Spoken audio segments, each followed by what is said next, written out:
Hi there. Let's chat for a moment about seasons. You know, seasons are one of those things where it's part of the everyday human experience, just about globally.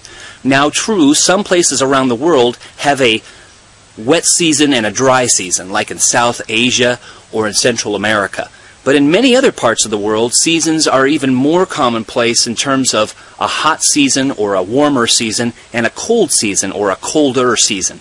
And then we have these transition periods while we're transitioning from the warmer to the colder, from the colder to the warmer. So we call those winter, spring, summer, and fall, right? Now, can you determine what season it is in this scene behind me? I'm standing, obviously, in a hardwood forest. I've got some white pines. I've got some maples and other trees behind me.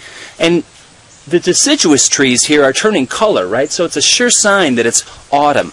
And indeed it is. It's about 9 days or so after the autumnal equinox.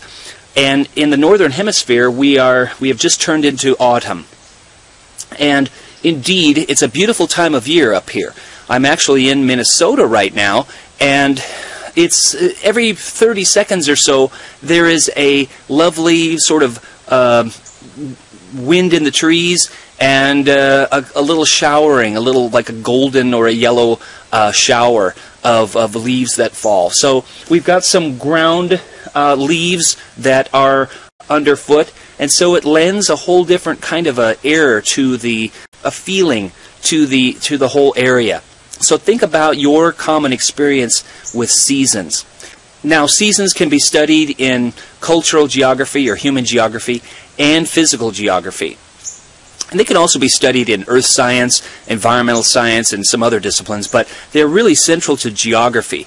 They have a lot to do with lots of things in our world and things that we can study in geography. For example, just to name a few, seasons have a lot to do with what we wear, what we buy, and therefore what's manufactured and what's shipped, and the transportation networks that ship all those goods. For example, if I was in Central America or South Asia, I probably wouldn't be wearing these several different layers that I've got on here.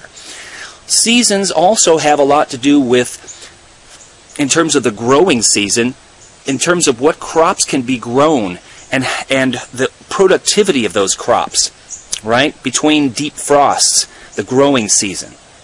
Seasons also reflect the climate.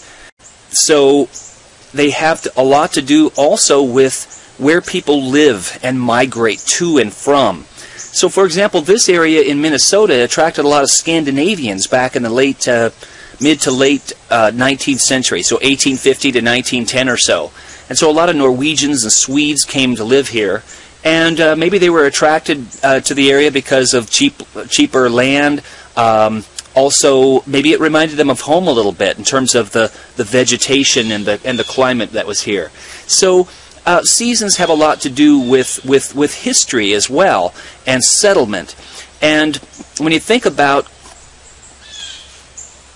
world population, where do people live? There's not a whole lot of people, like, for example, in northern Canada, or even just to the north of where I am right now.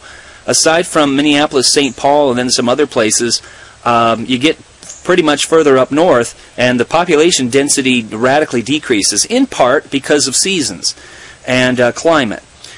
Also, which affects the soil conditions and the growing season and so on. So there's lots that we can say and do about seasons. Lots of discussions we can have in our classrooms. For example, even on a store level, think about what's sold and bought. Where are snow shovels sold? And how would we determine where snow shovels should be shipped and sold at like an Ace Hardware store, for example? That has to do with seasons as well, and it has to do with studying climate and weather for particular places. There's tourism that is revolved around seasons, right? So there are certain whole tourist centers and cities, really, that cater to tourists. Some cities cater to summer type of tourism, and some cater to winter type of tourism. And then depending on the seasons or lack of, some resorts have summer type activities all year round. I'm thinking of like some tropical resorts in the Yucatan, for example. In some, seasons are a great topic to study in geography. We had joy, we had fun, we had seasons in the sun, and so on. This is great.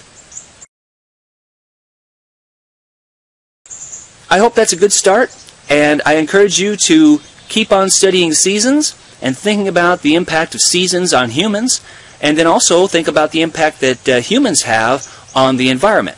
And all those things can be studied through the perspective of geography. Thanks.